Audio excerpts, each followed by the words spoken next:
So our objective here is to adjust the lane setup for the speed lane that is set up on a road that was set up in the middle of the night because the city would not allow a bucket truck to be present during the day. And one of the procedures on setting up the lanes is to ensure that there is traffic on the road so that these histograms build up on the side, these peaks, these blue peaks where the targets are being detected, and then you simply draw the lanes around these peaks. Unfortunately, if there is no traffic on the road when these are being set up, you cannot see where these hits are coming from. So one alternative would be to actually take measurements, do the trigonometric calculation, and the range here that you would draw the lanes is the hypotenuse, not the horizontal distance on the road. So what we are going to do is we've connected to the unit now remotely when there is some traffic on the road, and we are going to adjust the lane boundaries. One of the things that was going on when we originally connected is the advanced settings in here. These settings were turned on. Reject vehicles outside of defined lanes, reject simultaneously second targets in the same lane. These settings are extremely helpful in a proper setup and actually increases the detection accuracy considerably. However, since the lanes were not set up correctly, those settings were actually inhibiting the traffic in this third lane. This lane is actually this peak. So none of these vehicles were being detected because the advanced setting of rejecting vehicles outside of defined lanes was turned on. So the first thing that I did was I went and turned off that setting, and suddenly all these vehicles started getting detected. And these peaks started to build up. So now you can clearly see that there is one lane, two lane, three lanes. And then I can now adjust these lane boundaries. So let's go ahead and do that.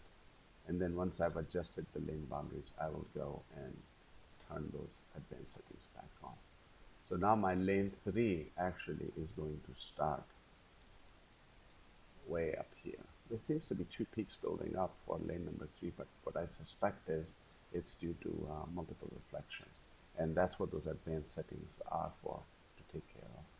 So that's probably a 2.2 feet, excuse me, this is in meters, 2.2 meters, maybe 2.3 meters. Now, note that the perspective view that the radar gets of the lane actually is a narrower lane than it actually is on the road, and that is normal because the radar has a perspective view. So the higher up the radar and the closer it is to the lane, the narrower the lane appears to the radar. Lane number 2 is the second peak up here. So we'll increase the stop range.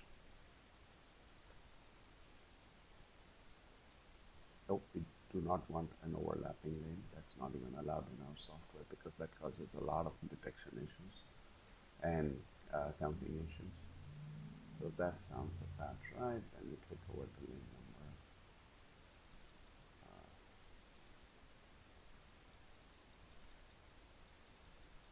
So one of the things we got to ask is there a lane over here that is not being visible because there is something being detected up here or down here, but I suspect either it could be some pedestrians or bicycles and a bike path, and it's probably not a real traffic lane.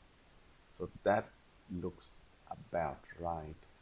So let's double check. About 2.1 meters for the first lane perspective view, about 2.2 meters, about 2.3 meters. So obviously, at the further out the lanes are, the perspective view gives a more accurate width of the lane. So this is correct.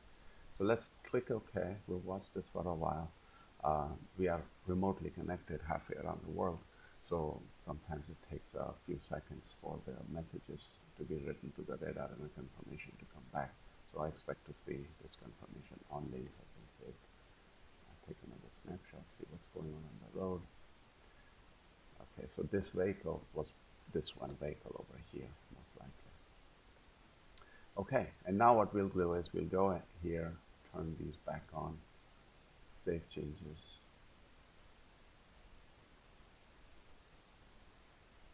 Okay, go back to SpeedLane plot, and now nothing will be detected outside the lane. Let's move this around a little bit. Let's clear the histograms app and let some new histograms go by. And this is a demonstration of how to adjust lanes. So this vehicle is right on the lane boundary. So most likely I'm going to have to move that lane up just a little bit so that we capture those vehicles that are perhaps on the far edge of this lane. So I'll go edit lanes. That's lane number 3. So I'm going to go and push that just a little bit. And now that's most likely the correct setup.